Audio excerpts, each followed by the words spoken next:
Donc, la prochaine présentation est par Tiffaine Leclerc. À toi le micro, le stage.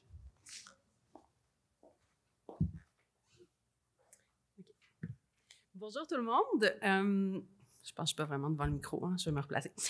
Donc moi, je vais vous parler aujourd'hui de mon projet de doctorat qui porte sur les impacts psychosociaux des inondations en Beauce, puis sur les manières dont les femmes vont utiliser les récits d'inondation pour donner du sens à cette expérience-là, puis éventuellement soutenir leur processus de rétablissement et de résilience. Puis peut-être préciser, c'est un projet aussi qui s'inscrit dans une recherche plus large qui porte sur la prise en compte du genre dans la gestion des inondations. Ce que je vous propose aujourd'hui, c'est de vous présenter rapidement la problématique, là, poser un petit peu ce qui nous amène à ces questions de recherche-là. Ensuite, les objectifs de la recherche, puis de la présentation de ce matin, une présentation de la méthode que j'ai utilisée et un petit survol des résultats qui va être assez rapide. Donc, voilà. Premièrement, on remarque quand on regarde un peu les représentations médiatiques des désastres, des événements météorologiques extrêmes, qu'on est souvent sur des représentations autour d'un héros masculin blanc en forme qui va sauver sa famille ou la ville ou la planète entière d'une menace. Puis, c'est quelque chose qui est vraiment récurrent et qui va avoir un impact sur nos représentations collectives des désastres. Puis, ça se répercute aussi sur la manière dont on va prendre en charge ou on va planifier l'intervention en contexte de désastre, incluant la prise en charge à plus long terme, qui est ce qui m'intéresse, le plus le processus de rétablissement. Par ailleurs, ce qui est important de savoir, c'est que les désastres, ça va avoir des conséquences sur la santé physique aussi, mais sur la santé psychosociale. Puis, ces conséquences-là vont être différenciées en fonction du type de désastre que les gens vont vivre, donc l'intensité, la fréquence, la nature du sinistre, le fait d'avoir à être déplacé ou pas. Ça, c'est des choses qui vont jouer sur la force des impacts, mais aussi les caractéristiques des personnes et des populations vont avoir un rôle important là, vont avoir une influence importante. Donc, il y a différents facteurs qui vont jouer un rôle. On peut penser, par exemple, au statut d'immigration, au processus de racisation, aux facteurs géographiques, au handicap, à l'âge, puis aussi au sexe et au genre. Donc, moi, ce qui m'intéresse, c'est particulièrement le genre, là, mais c'est différents facteurs qui vont avoir un impact et qui font qu'au final, les personnes qui sont déjà marginalisées sont généralement les personnes qui sont les plus affectées, à la fois parce qu'elles vont être plus à risque d'être touchées pour différentes raisons. Par exemple, le fait que les gens vont se retrouver dans des logements qui sont moins chers, qui vont être souvent situés dans des zones plus à risque. Donc, des phénomènes comme ça vont augmenter l'exposition au risque, mais on va aussi diminuer les ressources auxquelles on a accès pour faire face à l'événement. Le dernier élément que je veux poser, c'est la notion de récurrence des inondations en Beauce. Donc, la rivière Chaudière, c'est une rivière qui historiquement déborde beaucoup. Il y a eu beaucoup d'inondations dans cette région-là, qui est située au sud de Québec, pour les personnes qui ne connaîtraient pas. Donc, c'est une région où il y a beaucoup d'inondations, puis où on va prendre pour acquis que les gens sont capables de s'en remettre parce qu'ils ont l'habitude. Mais ce qu'on a constaté dans des études qui ont été faites en amont de cette recherche-ci, c'est qu'en fait, il manque un peu de ressources, puis les personnes sont parfois prises au dépourvu. Puis on a vu en 2019 des inondations majeures dans la région qui ont mené à la démolition de centaines de maisons. Donc ça, c'est quelque chose qui a été vraiment difficile à vivre pour la population. Puis il y a plus ou moins une culture de parler de cette expérience-là dans la région. Donc, les objectifs rapidement de la recherche, c'est de décrire et de mieux comprendre la manière dont les gens s'expriment, dont les femmes s'expriment autour de l'expérience d'inondation, puis de voir c'est quoi les processus pour faire du sens avec cette expérience-là, puis comment ça peut soutenir le rétablissement. Puis aujourd'hui, ce qui m'intéresse, là, donc, c'est plus de voir comment la recherche narrative ça peut permettre de mieux comprendre les conséquences psychosociales des inondations pour éventuellement soutenir des pratiques en intervention ou en planification qui seraient plus équitables, plus justes. Donc, ma recherche comporte deux volets. Un premier volet qui est basé sur des entrevues semi-directives, c'est ce dont je veux parler aujourd'hui. Puis un deuxième volet de création de récits vidéo qui est un petit peu plus exploratoire, dont j'aurai pas le temps de vous parler. Puis de toute façon, il n'est pas encore réalisé. Mais en tout cas, si ça vous tente qu'on en parle à la période de questions, je vous en reparlerai. Donc, pour ce qui est du volet 1, c'est une collecte donc par entrevue où j'ai fait 16 entrevues semi-directives avec 17 femmes. Donc, il y avait une diade. Ça a été réalisé en 2023. En tout cas, j'ai réagi tantôt quand on parlait des entrevues où des fois les gens s'épanchent moins. Là, j'ai eu une entrevue de 27 minutes puis une autre entrevue qui a duré plus de 2 heures. Mais globalement, c'était des entrevues d'environ 1h15. Souvent réalisés au domicile ou dans d'autres lieux publics dans certains cas. Donc après, moi, j'ai écouté ces enregistrements-là, puis on a aussi fait une transcription intégrale des résultats. J'ai procédé à un codage inductif où les unités de sens que j'essayais de conserver, c'est des morceaux d'histoire et non pas genre de vraiment découper en tout petits morceaux tout le contenu. Donc, c'est une analyse narrative féministe qui est centrée sur les notions de socialité, de temporalité et de lieu ou place, qui est en tout cas un concept que j'ai de la misère à traduire. Donc, voilà. Les participantes, rapidement, donc, elles étaient âgées de 28 à 87 ans. Elles avaient vécu des inondations en Beauce, qui étaient dans les critères de recrutement, principalement en 2019, très, très majoritairement. Il y avait une grande diversité du côté de la durée de leur présence dans la région. Moins de diversité du côté de leur... Dans le fond, c'était majoritairement des femmes blanches, francophones, canadiennes. Propriétaires et locataires, à peu près moitié-moitié. La plupart se décrivant comme appartenant à la classe moyenne, mais ça, c'est un peu une limite, là, parce que je leur ai demandé de s'auto-décrire, puis finalement, il y avait une plus grande diversité, mais tout le monde se disait classe moyenne. C'est une discussion pour un autre moment. Donc, c'est quoi le genre de conséquences qui est ressorti des entrevues, les conséquences qui ont été vécues par les femmes? Il y a quand même une grande diversité, là aussi, en termes de... Il y a eu certaines personnes qui ont vécu de la désorientation. Il y a eu des effets sur la santé physique, sur la santé mentale. Il y a quand même plusieurs des participantes qui ont été en arrêt de travail après les inondations, en lien, pas toujours direct, mais parfois avec cette expérience-là, ou qui étaient déjà en arrêt de travail, puis que ça s'est prolongé à cause de l'expérience d'inondation. Des effets sur les membres de la famille puis les relations sociales plus largement, des conséquences financières, des conséquences sur le logement, évidemment. Puis ces éléments-là ont été souvent aggravés par la lourdeur des processus administratifs auxquels les personnes devaient se prêter là, pour avoir accès à des indemnisations. Donc, qu'est-ce que ça veut dire concrètement quand on dit que des inondations, ça fait vivre du stress ou le processus de relocalisation puis de déménagement fait vivre du stress? Je vous donne un exemple. Une participante qui s'appelle, qu'on appelle Laura ici, qui, avec sa famille, donc sa maison a été inondée. Elle avait une organisation où elle travaillait de la maison. L'école et le CPE de ses enfants étaient proches. Les commerces étaient proches. Ils ont eu de la chance, cette famille-là, d'avoir accès à un chalet qui leur était prêté, mais qui était assez loin de leur municipalité d'origine et aussi assez loin de la municipalité où ils s'en allaient construire une nouvelle maison. Donc, tous les matins, la famille partait, s'en allait à la nouvelle municipalité porter leur petite fille qui avait inscrite à l'école près de où ils allaient habiter éventuellement. Après ça, tout le monde s'en allait vers le CPE. Elle avait dû louer un espace de travail temporaire parce qu'elle n'avait pas accès à Internet dans son habitation temporaire. Son conjoint la déposait là, s'en allait travailler. Elle s'occupait de faire des courses ou de gérer les choses pendant la journée quand elle avait le temps. Si jamais les enfants, il y avait un problème, elle était dépendante de son conjoint qui revienne avec la voiture. Elle ne pouvait plus faire les déplacements à pied. Donc, tout ça, ça compliquait le quotidien pendant la journée. Puis, en fin de journée, tout le monde faisait le trajet inverse, arrivait dans un chalet qui, à mesure que l'automne avançait, devenait très froid parce que c'était pas aménagé pour être habité 4 saisons.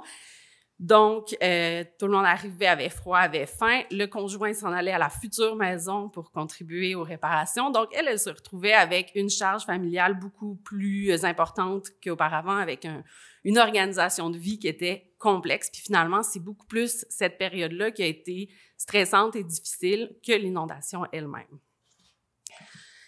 C'est un exemple que j'ai choisi parmi plein d'histoires qui m'ont été racontées.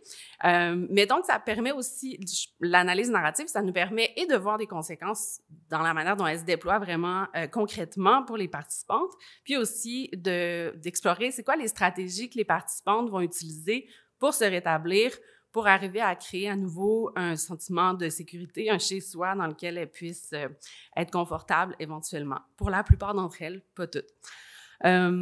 Donc, c'est quoi ce genre de processus-là? Je suis désolée, je n'ai pas pensé à partir un timer, il me reste encore... Super.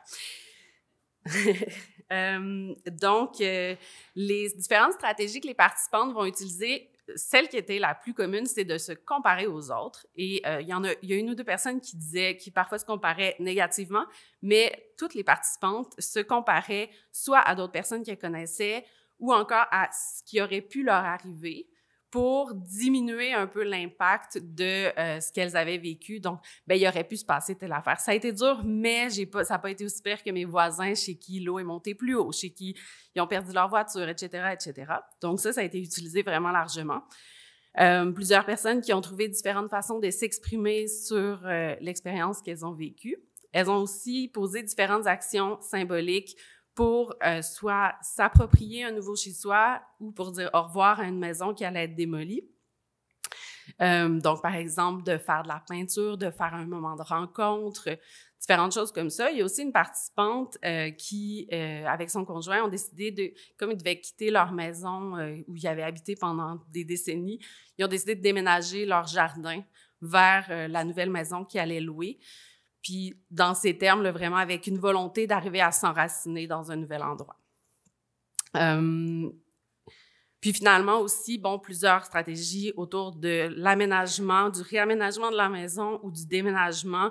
Donc, soit, tu sais, concrètement s'éloigner du risque ou encore avoir différents processus pour négocier le risque d'inondation future dans un endroit qui avait déjà été touché par les inondations.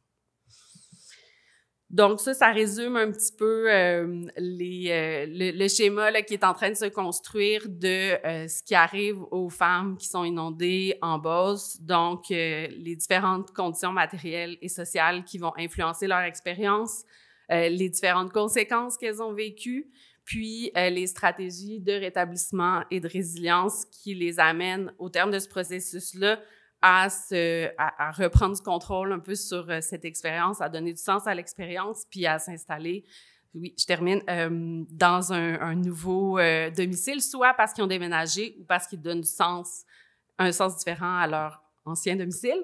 Donc, c'est ça, en gros, l'approche narrative, je pense que ça permet vraiment de rendre concret ce genre de résultats-là, puis éventuellement de soutenir une planification du rétablissement qui soit plus équitable.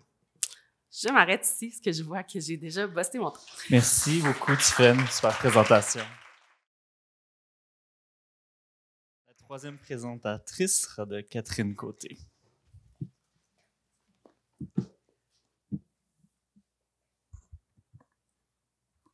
Donc, bonjour tout le monde. Je m'appelle Catherine. Je suis candidate à la maîtrise en sciences politiques. Puis, en fait, aujourd'hui, je vous présente les résultats de mon mémoire de maîtrise qui porte sur la valorisation du témoignage des personnes qui vivent avec de la douleur chronique dans le système de santé québécois et je mobilise le cadre théorique des injustices épistémiques pour ce faire. Donc, les injustices épistémiques, c'est un gros mot qui fait peur, mais en gros, ce que ça veut dire, c'est que c'est une forme d'invalidation où on ne considère pas la personne qui nous parle comme un agent ou une agente de savoir. Donc, en fait, ça peut être plusieurs choses. Ça peut être, par exemple, d'ignorer le témoignage d'une personne, de minimiser son expérience ou d'avoir des préjugés, d'entretenir des stéréotypes à son égard. Donc, on a deux types d'injustices épistémiques qui existent. Donc, il y a les injustices testimoniales et les injustices herméneutiques. Les injustices testimoniales, c'est simplement, en fait, quand, de manière injustifiée, on va sous-estimer, en fait, la crédibilité d'une personne. Donc, je vous donne un exemple d'une participante à ma recherche, Rosalie, qui dit: moi, je me suis souvent demandé si le fait d'être une femme avait joué dans l'invalidation, parce qu'il y a beaucoup de stéréotypes de la femme un peu plus faible, qui se plaint pour un peu plus de choses. Tandis que l'homme, tu sais, il est fort, il est capable d'en prendre. Il va pas aller voir le médecin juste parce qu'il a un petit peu mal. Donc, on voit que dans ce contexte-là, Rosalie se demande, en fait, si le fait d'être une femme, donc les stéréotypes à l'égard des femmes, comme quoi les femmes seraient peut-être moins tolérantes à la douleur, a pu impacter la crédibilité qu'elle a reçue dans le système de santé. Pour ce qui est des injustices herméneutiques, c'est quand, en fait, les ressources qu'on a, soit pour faire sens d'une expérience ou pour la communiquer, soit elles n'existent pas, soit elles sont inadéquates, ou soit elles ne sont pas reconnues par la personne à qui on s'adresse. Donc, en fait, on va considérer que le témoignage de la personne n'est pas compréhensible, n'est pas intelligible. J'ai un exemple ici de Sophie qui nous dit « Le problème, c'est que même après 7 ans, je ne sais pas comment dire ma douleur. Les orthopédistes veulent qu'on leur décrive notre douleur de façon tellement précise qu'il faut que tu colles presque à la description qui est dans leur dictionnaire médical. L'autre jour, j'ai dit à un orthopédiste « Écoute, ça me fait un champ électrique, ça monte comme un arbre, puis mes bras deviennent engourdis, mes jambes deviennent engourdies. » Et là, il me dit « Ouais, mais un arbre, ça descend pas. » Je lui dis « Oui, il y a des racines, OK, pouvez-vous être imaginatif? » J'ai passé au moins 45 minutes à essayer de trouver le bon mot pour décrire un choc électrique. Donc, on voit dans cet extrait-là que, clairement, là, Sophie et l'orthopédiste ne parlent pas le même langage. Donc, on a une orthopédiste qui est dans un schème très biomédical, ce qui ne fait pas nécessairement écho là, à l'expérience de Sophie. Donc, en fait, les injustices épistémiques sont surtout étudiées de manière très théorique. Et en fait, moi, ça m'a amené à me demander, elle est où, en fait, la voix des personnes qui vivent des injustices épistémiques dans le témoignage de leur douleur chronique ou plus largement là, dans le système de santé. Donc, c'est ça, les articles sont très, très théoriques. Donc, on va supposer certaines choses, mais on n'entend pas nécessairement là, la voix des patients. Le penchant des injustices épistémiques, en fait, c'est la justice épistémique. Et ça aussi, c'est quand même peu abordé là, au moyen de la recherche qualitative. Et la recherche est très éparpillée sur ce sujet-là. Donc, quand on parle de justice épistémique, on parle vraiment là, de solutions concrètes pour ne pas qu'il y ait d'injustice épistémique ou en fait pour favoriser là, un sentiment de justice une fois que les injustices épistémiques ont été commises. Et donc, c'est ça, ces pistes-là sont aussi très théoriques. Donc, ça m'a mené à 2 questions de recherche. Donc, j'ai cherché à identifier c'est quoi les mécanismes qui favorisent les injustices épistémiques dans la relation médicale, puis aussi, en fait, les avenues pour favoriser la justice épistémique dans les soins de santé. Donc, pour ce qui est de ma méthodologie, en fait, j'ai fait 17 entretiens narratifs avec des personnes qui vivent avec la douleur chronique. J'ai procédé à une analyse thématique réflexive pour analyser là, mes verbatims qui ont été retranscrits. Puis ensuite, j'ai fait une revue critique de la littérature sur le thème spécifiquement là, de la justice épistémique pour mettre en dialogue, en fait, là, les témoignages des participants avec ce qui a déjà été fait là, sur le plan théorique. Donc, c'est ça, l'idée, c'était vraiment là, de tracer des ponts entre ces deux volets de recherche-là. Puis, finalement, le résultat de tout ça a été discuté là, avec un groupe de patients partenaires experts là, qui vivent eux-mêmes avec la douleur chronique. Pour ce qui est de l'échantillon, les participants vivent vraiment avec une variété de conditions douloureuses. Donc, l'idée, c'était pas de se centrer là, sur une condition en particulier, mais vraiment de voir qu'est-ce qui est transversal, en fait, à toutes les expériences de douleur chronique. Mon échantillon était quand même relativement jeune, donc une moyenne de 39 ans. Quand même une diversité au niveau du genre, donc 9 femmes, 6 hommes, 2 personnes non binaires.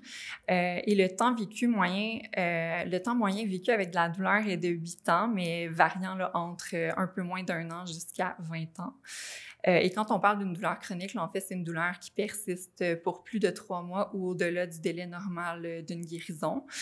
Donc voilà, et le groupe de validation, là, comme j'ai dit tout à l'heure, était composé de 3 patientes partenaires expertes du sujet. Donc, en ce qui concerne les mécanismes, les discussions avec les participants jumelées avec les témoignages qui ont été recueillis, ça a mené vraiment là, à un schéma assez complexe.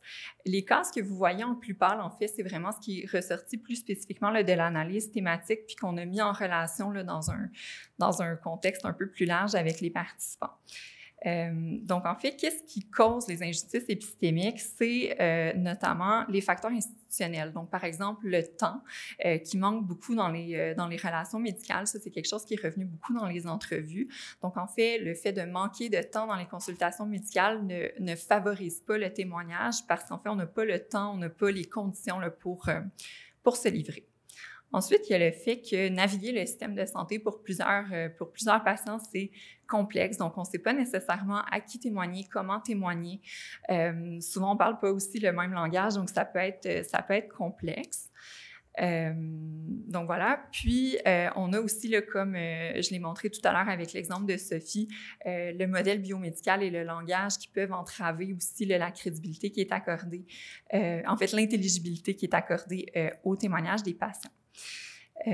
Puis, on a aussi des stéréotypes et des préjugés qui sont ancrés dans les systèmes de pression. Donc, dans notre échantillon, on a recensé, là, en fait, du sexisme, de la transphobie, de la grossophobie, des préjugés liés à l'utilisation de substances psychoactives, puis aussi des préjugés là, par rapport aux patients qui utilisent beaucoup de services de santé. Et enfin, on peut voir aussi qu'il y a un certain débalancement dans la valeur qui est accordée au témoignage de chacun. Donc, souvent, le témoignage du médecin ou les savoirs qui sont détenus par les médecins vont être considérés comme ayant une valeur supérieure, alors que les savoirs expérientiels des patients, notamment sur leur corps, sur leurs conditions, sur leurs symptômes, sont vraiment essentiels et doivent être pris en compte, en fait, pour trouver une solution qui est adaptée à leurs besoins, à leur contexte. Pour ce qui est des pistes de solutions, donc en fait, ça, c'est les pistes qui ont été identifiées là, dans la littérature à ce sujet. Donc, on les a regroupées en différentes approches. Celles qui sont en rose, c'est celles qui ont été à la fois mentionnées dans la littérature et par les participants. Donc, on voit qu'il y a quand même une belle homogénéité. La seule qui n'a pas été abordée par les participants, c'est vraiment les approches cognitives. Donc, je vais décrire là, brièvement chacune de ces approches-là. Mais donc, en fait, les approches virtueuses, c'est vraiment quand on va valoriser chez les cliniciens le développement de certaines vertus, de certaines qualités. Donc, par exemple, le fait d'avoir une écoute autoréflexive où on va se questionner sur les stéréotypes, les préjugés qu'on entretient. Le fait de faire preuve de générosité, de charité quand on reçoit un témoignage. Donc, si on voit que la personne a de la difficulté à communiquer, à s'exprimer, de voir comment on peut co-construire avec cette personne-là pour arriver vraiment à un témoignage qui fait du sens là, pour les deux parties. De faire preuve aussi d'humilité puis de solidarité là, dans l'écoute d'un témoignage. On a ensuite les approches structurelles. Donc, ça avait été soulevé comme étant un problème. Donc, tout ce qui est l'aspect du temps accordé aux consultations médicales. Il y a plusieurs participants qui ont abordé aussi la rémunération à l'acte qui pouvait là, influencer le temps qui est imparti à chaque patient. Puis, tout ce qui concerne aussi l'organisation du système de santé. On a les approches narratives, en fait, qui sont basées sur le principe de médecine narrative qui veut, en fait, que dans le contexte de la maladie, c'est quelque chose de naturel que de raconter une histoire, de raconter son expérience sous forme de narration, en fait, et que c'est quelque chose qui est cathartique et qui peut être mis à profit, là, en fait, dans les consultations médicales. Pour ce qui est des approches cognitives, donc en fait, c'est basé sur l'idée que les injustices épistémiques, c'est à la base des biais cognitifs. Et donc, pourquoi ça n'a pas été mentionné par les participants? C'est possiblement parce que c'est quelque chose qui est vraiment du côté des cliniciens. Donc, c'est aux cliniciens à vraiment travailler davantage leurs biais cognitifs. Pour ce qui est des stratégies de lutte et de résistance, ça a été identifié comme étant, une fois que les injustices épistémiques sont commises, comment les patients peuvent regagner un sentiment de justice par rapport à leur témoignage, par rapport à leur expérience. Et donc, on a identifié notamment le militantisme en ligne, donc des patients qui vont s'impliquer dans des groupes de patients qui vont partager des vlogs, par exemple, qui partagent leur expérience, de faire sens différemment de leur expérience ou de prendre des moyens politiques, là, par exemple, de porter plainte, de solliciter son député, des médias, l'ombudsman et tout ça. Puis finalement, on a identifié aussi les approches partenariales, en fait. Donc, le partenariat patient selon le modèle de Montréal, qui se veut en fait une approche assez intégrative pour favoriser la justice épistémique. Donc, en fait, c'est une approche qui a le potentiel d'agir à plusieurs niveaux du système de santé. Donc, dans l'approche là, du partenariat, ce qu'on considère, c'est que le patient est un membre à part entière des équipes, que ce soit les équipes de soins, dans la formation, dans la recherche ou dans la gouvernance. Et donc, en impliquant le patient comme membre à part entière dans toutes ces équipes-là, on mise vraiment sur la complémentarité des savoirs, sur la prise de décision partagée, puis sur une approche biopsychosociale de la maladie. Donc, comme on voit, c'est vraiment une approche qui agit là, à tous les niveaux dans les mécanismes qui avaient été identifiés au préalable. On a une participante ici qui parle de l'approche, en fait, du partenariat. Elle nous dit: mes attentes, c'est d'abord qu'on me traite comme une partenaire, c'est-à-dire qu'il n'y ait pas une relation hiérarchique entre nous, même si tu es un spécialiste. Je veux que tu sois capable de te mettre à mon niveau, de reconnaître que tu es un spécialiste de l'orthopédie, mais que moi, je suis une spécialiste de mon propre corps, de mes propres sensations, de ma propre douleur, et qu'il faut qu'on travaille ensemble et non pas de façon adversariale, sinon on n'arrivera jamais à une solution adéquate pour la douleur. Ça, pour moi, c'est garanti. Donc, très rapidement, là, c'est en fait une première tentative là, de recenser, compiler, comparer et évaluer les avenues pour la justice épistémique. On donne aussi la voix là, aux personnes qui vivent de front les injustices épistémiques en santé, là, ce qui, à ma connaissance, semble être une première là, dans ce domaine de recherche-là. Et on fait le pont entre la littérature et l'expérience vécue. Quelques petites limites rapidement. Là. Donc, notre échantillon était quand même relativement privilégié malgré les efforts de recrutement de personnes un peu plus marginalisées. Donc, seulement des personnes blanches, alors qu'on sait que dans le contexte de la douleur chronique, les personnes racisées vivent beaucoup d'invalidation. Quand même un assez haut niveau de scolarité, et les participants maîtrisaient tous aussi la langue dominante qui était le français là, au Québec. Et on a seulement le point de vue des patients, donc avoir le point de vue des cliniciens pourrait aussi être vraiment intéressant à ce niveau-là pour la recherche future. Donc, merci beaucoup pour votre écoute. Merci, Catherine.